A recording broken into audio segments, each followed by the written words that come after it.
국무위원장이 내년에 남한에 큰 파장을 일으킬 수 있는 방안을 준비하라고 했대. 그래. 그렇게까지 해야 되나 싶은데. 뭐가 그렇게 급한 거야? 아니, 2024년에 한국 총선이랑 미국 대선이 있는 거 봐. 그땐 불시에 군사 사이버 도발을 통해 정세에 영향을 미치려는 모양이야. 이게 뭐야? 김정은 씨? 정치는 조급해도 좋지만 뭔가 너무 튀는 방법 아닌가? 아냐, 정치도 예술이라던가? 그의 미학적 감각을 이해 못하는 우리들이 문제지. 말이 돼. 그렇게 하면 누가 뭐래도 김정은은 예술가겠네. 그렇게 생각하면 뭐 예술가가 나라 운영하는 게 어때? 무슨 색다른 변화가 있을지도 몰라. 변화는 좋은데 나라가 노는 건 아닌 것 같아. 하지만 그래도 뭐 놀면서 일하는 거면 나쁘지 않을지도. 아니, 근데 어떻게 놀면서 일하지? 그게 뭔 말이야? 알지 못하는 게 많아. 김정은의 세계는 우리가 이해할 수 없는 차원에 있는 듯. 그래도 그를 이해할 수 있을 것 같은데? 어쨌든 이번에 어떤 큰 파장이 일어날지 기대되는걸. 나도 그건 궁금하다. 김정은 표현의 폭이 어디까지일지 말이지. 국정원이 말이야. 2024년 정세 유동기에 북한이 불시에 군사, 사이버 도발 가능성이 높다고 하더라. 아, 뭔가 예감이 좋지 않은데. 왜 그때에 그렇게 할 생각을 하는 거지? 그땐 한국 총선이랑 미국 대선이 있는데 아마 그 시기가 유리하다 생각한 모양이야. 근데 정말이지. 왜 이렇게 예측이 가능한 거지? 국정원이 뭐 미래를 예지하는 마법사 같이? 아냐, 그냥 분석한 거라고. 김정은의 예측 불허의 행보를 예상해보는 거지. 이런 일이 또 있으면 뭐라고 할지 몰라. 그런데 군사 사이버 도발이라니. 어떻게 대비해야 할까? 아무리 예측해봐도 김정은 세계는 예측할 수 없는 모험의 세계지. 대비할 게 뭐가 있겠어? 어쨌든 이런 소식 들으면 항상 불안하게 되는구나. 아무래도 안정적인 세상은 꿈도 못 꾸겠어. 그렇게 말하면 우리가 김정은의 예측에 따라 움직여야 하는 건가?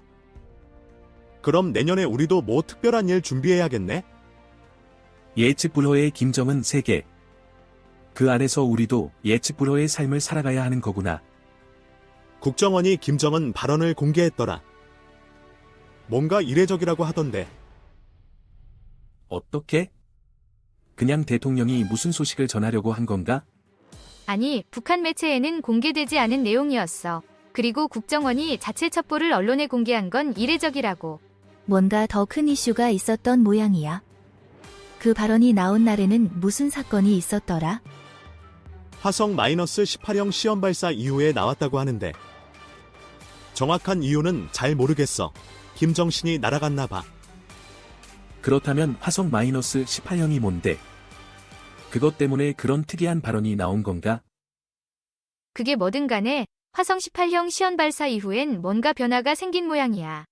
아마 김정은이 좀 더 강력한 대응을 원한 걸지도. 정말이지. 뭐든가 변화가 생기면 뭐라도 할 건데. 아무래도 그날은 북한 내에서 흥미로운 일이 있었던 걸지도. 그럼 화성 -18형이 어떤 미사일인지 알아볼 필요가 있겠다. 혹시 누가 알아보기 좋은 사이트 없을까? 아니, 그런 건 나중에. 지금은 김정은의 놀라운 예측 능력에 놀라는 중이야. 화성 -18형 시험 발사 이후에 김정은이 한미에 진화되고 위협적인 방식으로 강력히 대응할 것이라고 했대. 그럼 그 발언과 이번에 큰 파장을 일으킬 수 있는 방안을 내놓은 거랑 어떤 연관성이 있지? 아마도 전방에서 강력한 대응을 원해서 그런 걸지도. 미국에 대한 경고 같은 거 아닐까? 뭔가 예전부터 느끼는데. 김정은이 대응할 때마다 진화되고 위협적인 방식으로 대응한다고 하는 것 같아. 그런데 이번에는 큰 파장을 일으킬 수 있는 방안이라니. 뭐가 그렇게 큰 파장을 일으킬 수 있는 걸까? 아무래도 화성 -18형 시험 발사로 뭔가 큰 신호가 갔는지도 몰라. 김정은이 계속해서 강경한 입장을 보일 것 같아. 그렇다면 우리도 이번에는 좀 더 주의해야겠어. 김정은의 대응이 어떤 모습일지 예측이 어려울 테니까. 그렇게 말하면 우리도 진화되고 위협적인 방식으로 대응해야 하는 건가? 우리도 김정은처럼 예측 불허이로 행동해봐야겠다. 아니, 그런 건 위험해. 우리는 그냥 예상할 수 있는 선에서 살아가야지. 김정은처럼 너무 예측 불허이는 위험해. 맞아. 그렇게 하면 나라가 더 어려워질 텐데. 어쨌든 이번에 어떤 큰 파장이 일어나더라도 우리는 우리대로 살아가야지. 그렇게 말이야. 김정은 세계에 끌려다니기보다는 우리가 우리의 삶을 살아가는 게 중요한 것 같아. 그렇게 생각하면 어쨌든 우리는 당장은 걱정하지 말고 김정은의 세계에서 벗어나서 평화로운 하루하루를 즐기자고. 그게 맞아. 우리는 김정은의 세계에 갇힌 게 아니니까. 우리의 일상을 소중히 즐기면서 살아가자고. 어이구, 과거 북한이 20대 총선전에 뭐 했었더라. 아, 그때는 핵실험, 무인기 침범, 대포동 미사일 시험 발사 등으로 제법 소란스러웠지. 핵실험이라니 참 오묘한 예술이네. 그때 미국은 어떻게 대응했을까? 미국도 꽤 험난한 시기였겠지. 북한의 예측 불허의 예술을 어떻게 대비하겠다고 애를 썼을 텐데. 그랬을 테지만 우리가 그때 뭐 했다고? 아무 대응도 안 했었나? 애초에 대응할 수 있는 게 있는지 의문이야. 북한의 예측 불허의 예술을 따라가기란 쉬운 일이 아니잖아. 어쨌든 그때는 정말 소란스러운 시기였네. 뭐 하나 안정된 일이 없었어. 그래도 이런 어려운 시기도 일종의 예술이라고 볼 수 있지 않을까? 북한의 특별한 미학. 예술이긴 하지 아무튼. 지금은 조용해서 다행이야. 과거의 예측 불허의 예술은 이제는 추억일 뿐이야. 20대 총선을 앞둔 1에서 3월에 북한이 뭐 했다더라? 그때는 단거리 탄도미사일을 4차례나 발사했어. 정말 기교 넘치는 예술이었지. 탄도미사일 예술이라니 참신한 시각이네. 김정은 씨는 정말 예술가란 소리야. 그때는 우리도 어떻게 대응했었지? 김정은의 놀라운 예측 불허이를 어떻게 따라가나 싶어. 대응이라기보다는 좀 차분하게 지켜보는 수밖에 없었지. 북한의 탄도미사일 예술에는 대비할 방법이 없잖아. 정말 이 예측 불허의 예술가 어디까지 갈지 모르겠다. 우리도 이 예술을 좀 배워봐야 할지도. 배우기엔 너무 복잡한 작품일지도. 어쩌면 이런 특이한 미학은 김정은 씨만이 해낼 수 있는 걸지도. 우리는 그냥 이런 예술을 감상하는 입장에서 나을 듯. 북한의 미학에 푹 빠져보자고. 21대 총선 직전에는 뭘 했더라? 최근에는 김 위원장과 김여정 노동당 부부장의 대남 위협 수위가 높아지고 있대. 대남 위협 수위가 높아진다니 참 대담한 예술이네. 그런데 그게 어떤 예술이지?